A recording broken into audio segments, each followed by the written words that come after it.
Alright, welcome back. So, for today, we're going to be doing one more little, what do we call technique, and it's called dodging. And we're going to make the object, or the enemy, dodge. So, the first thing we're going to do is actually get a physical trigger onto our dodge object, or our enemy. So, how we do that is we just right-click create, go into logic, and get ourselves a physical trigger, and we attach it to our object. And I gave it a sphere type with 20 radius, so now it's like a 20 radius circle that just surrounds it. If it's flying, it can also dodge inside that area, etc, etc. Now what else we did was, in our code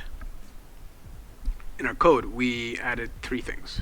So first things first, in the gun handler, just because I want to make this accurate, we're going to change it from shooting out from the gun to actually shooting out from the camera.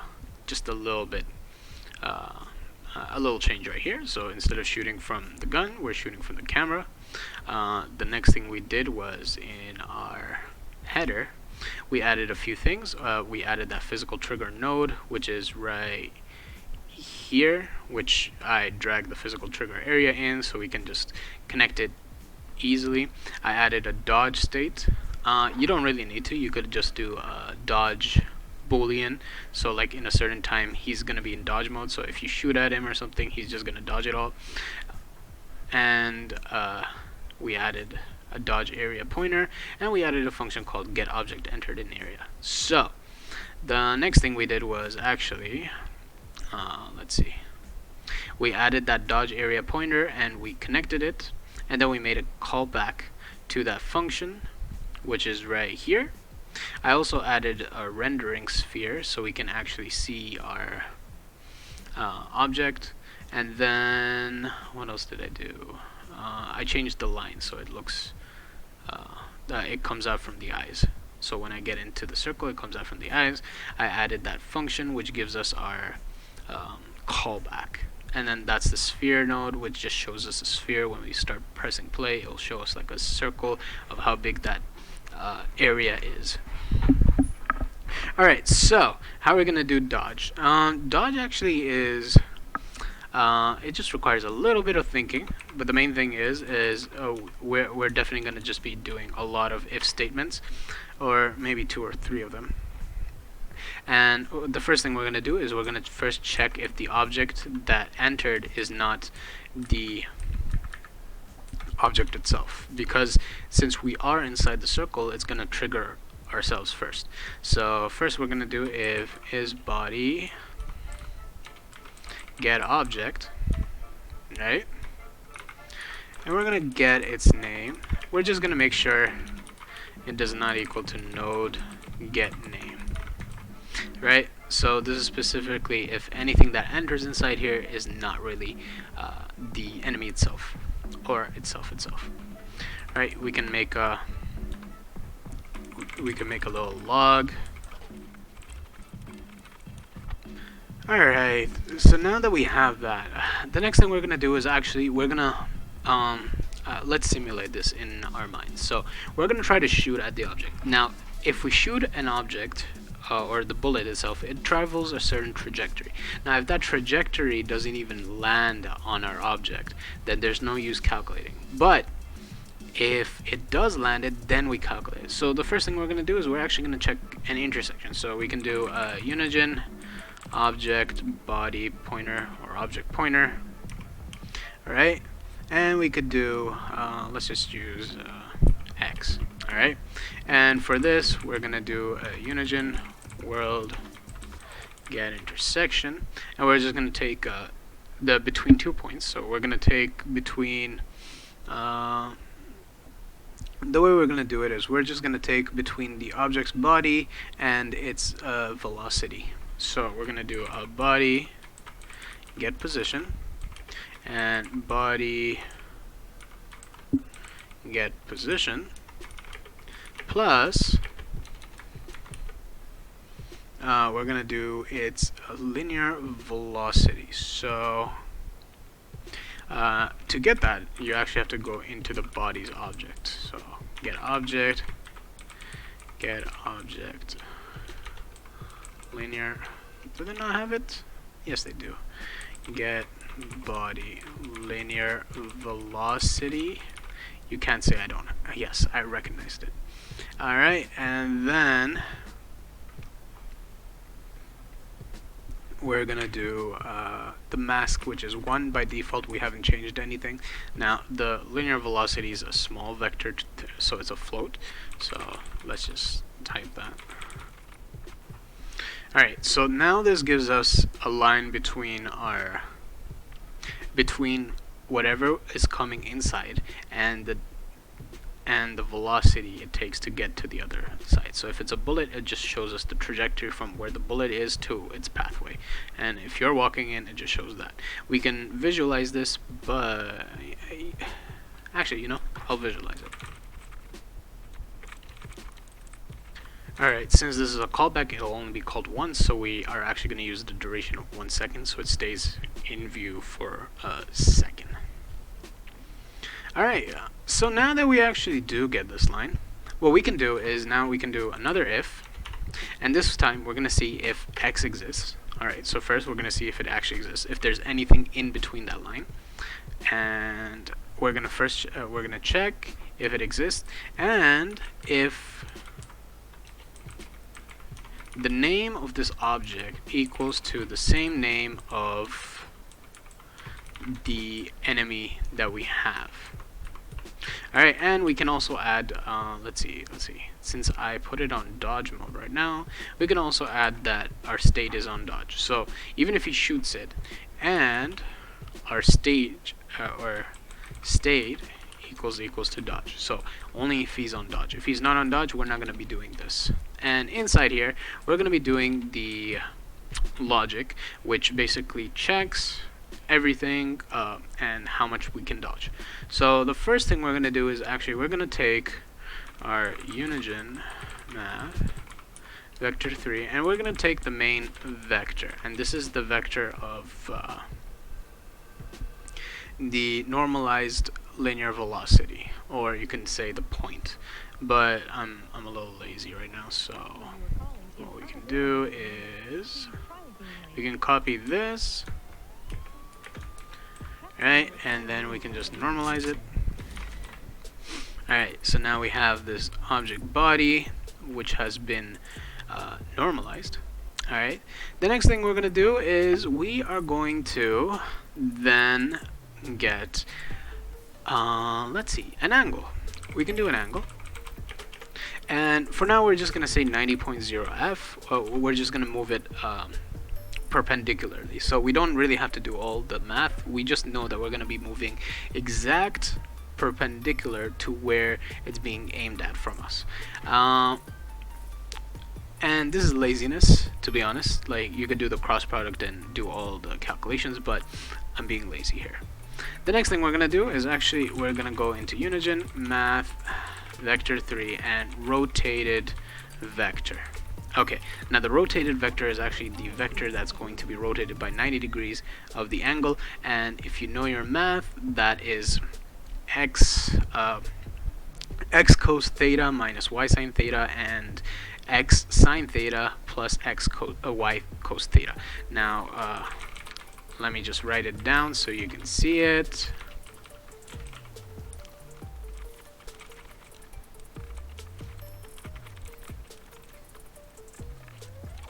So in our case over here, let me just normalize it.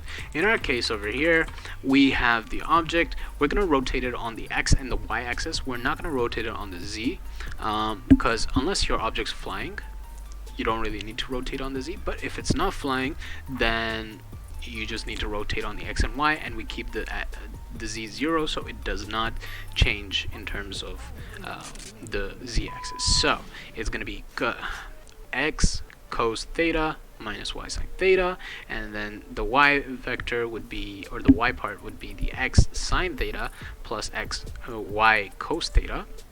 Alright, and then it's going to be the normalized, and that is our rotated vector. Now what we can do is we can visualize these, and as much as I want to visualize them, whatever, I'll visualize them.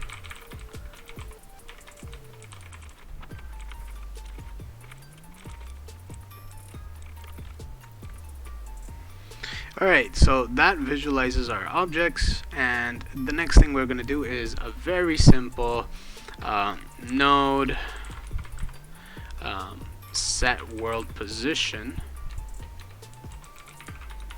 and we're going to set it to the nodes get world position plus the rotated vector, and then we can just times it by like an arbitrary number 5 or something, so it just moves 5 units of that rotated vector because our rotated vector is normalized. We can even make it 10, it doesn't really matter. Alright, so let's see this play out. Alright, so we have our object. Let's just pick up our weapon. So as we shoot it, it sees that the bullet entered, and we can see a trajectory of where that bullet goes. Oops, I shot myself. Alright, so we have the object, it's shooting, perfect. So now if I shoot the object, it's gonna dodge to our right by 10 units, which is quite a lot. We can make it 5 or something, but now there's one more thing you notice. If I shoot it here, whoopsies, well, excuse me.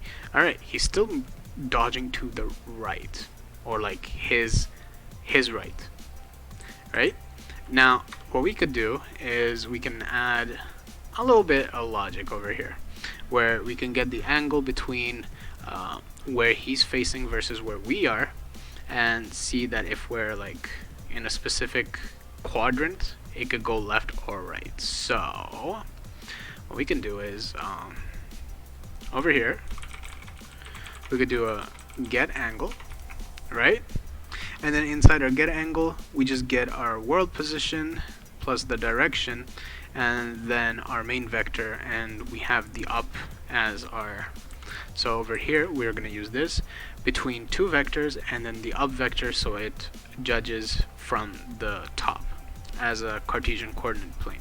So the first thing we're going to do is we're going to do the node get world position plus node get world direction. Alright, then we're going to do the main vector, and we're going to do a Unigine math vector 3 underscore up. Alright, so now we are having a little bit of errors, and that's because this function is a vector 3. So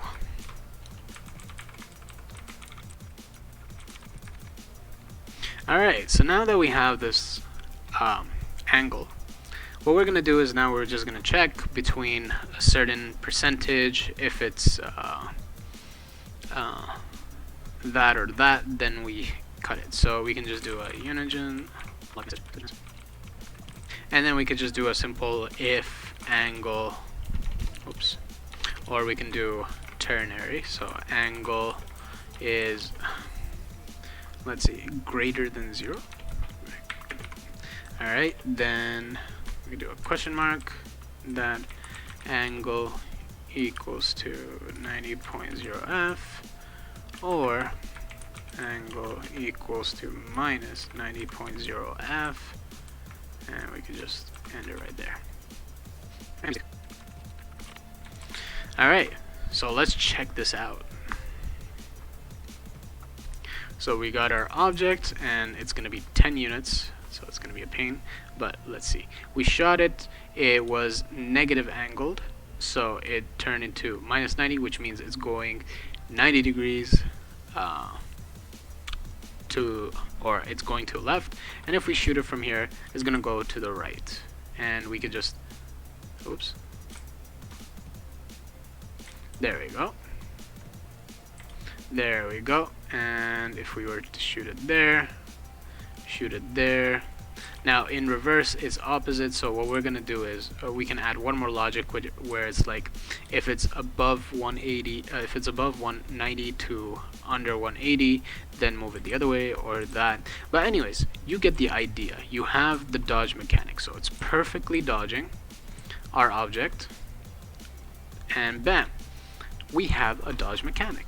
And we're going to be using this dodge mechanic during the stage dodge. Now, if it's not dodged, it's not going to do any of this. If it is in dodge, it will do this. And yeah, that's about it for dodging. I'm